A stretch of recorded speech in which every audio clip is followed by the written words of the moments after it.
ইসলামে কে প্রবেশ করবে কে করবে না এটা তার স্বাধীনতা, কিন্তু প্রবেশ করার পরে আংশিক করবে স্বাধীনতার নাই। কোরআন মাজিদ আল্লাহ তাআলা বলেছেন ফামান শাআ ফালিউমিন ওয়া মান শাআ ফালিয়াকফুর। তোমাদের যাদের মনে চায় তারা ঈমান আনো, তোমার যদি মনে না চায় তুমি কুফরি করো। লা ইকরাহা ফিদ্দীন, তোমাকে জবরদস্তি করে মুমিন বানানো হবে না, ইসলামে জবরদস্তি নাই। প্রিয় নবী মুহাম্মদ সাল্লাল্লাহু আলাইহি ওয়াসাল্লামকে আল্লাহ বলেন ফাযাক্কির ফাইন্নামা আনতা মুযাক্কির লাস্তা আলাইহিম বিমুসাইতির। হে নবী, আপনি নির্দেশনা দিন, নসিহা করুন, সত্যের কথা প্রচার করুন। বাল্লিগ মা উনজিলা ইলাইকা মির রাব্বিক, আপনার রবের পক্ষ থেকে যা এসেছে তা তাবলীগ করুন, কিন্তু আপনি জবরদস্তি করবেন না। লাস্তা আলাইহিম বিমুসাইতির, আপনাকে জোর করার জন্য আমি পাঠাই নাই, আপনি প্রচার করুন।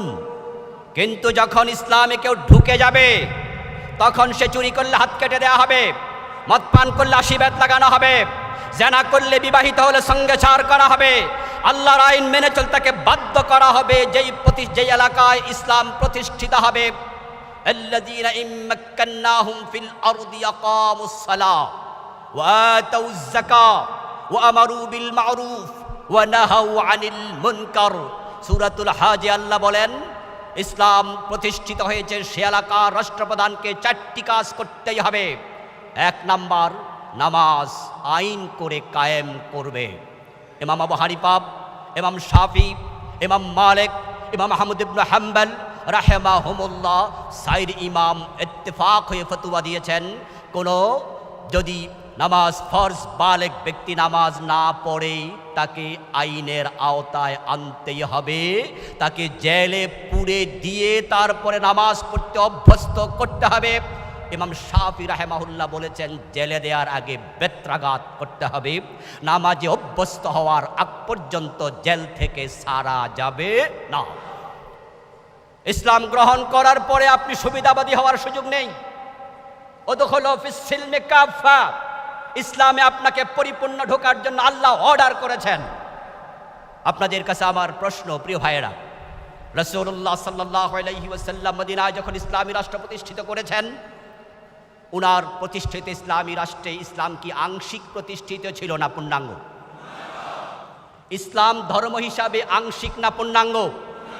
তাহলে বাংলাদেশে 53 বছর চলে গেল, এই দেশে চুরি করলে হাত কাটা হয় না, ডাকাতি করলে শুলে দেওয়া হয় না, জেনা করলে পাথর মারা হয় না, অবিবাহিত জেনাকারীকে 100 বেত্রাঘাত করা হয় না, মদ পান করলে 80 বেত দেওয়া হয় না।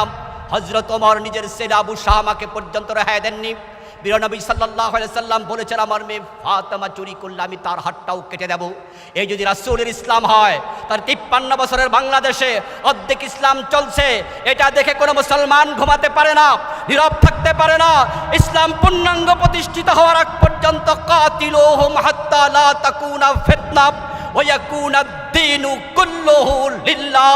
আল্লাহ বলে দিন পরিপূর্ণ আল্লাহর জন্য সাব্যস্ত হওয়ার আগে চুপ থাকতে পারবে না, প্রয়োজনে জিহাদের ময়দানে ঝাঁপিয়ে পড়তে হবে।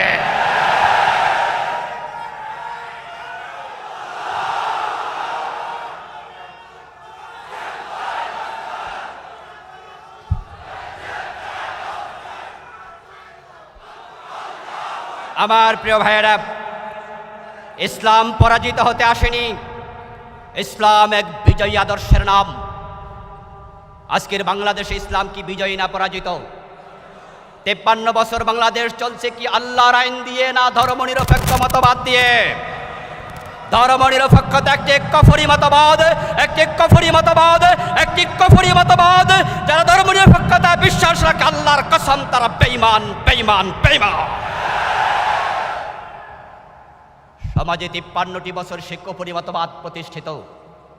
একজন মুসলিম হয়ে আপনি ঘুমান কিভাবে? আপনার ঘুম আসে কিভাবে? ইসলাম পরাজিত হতে আসেনি। কালান নবী সাল্লাল্লাহু আলাইহি ওয়াসাল্লাম, আল ইসলামু ইয়ালু ওয়া লা ইউলা।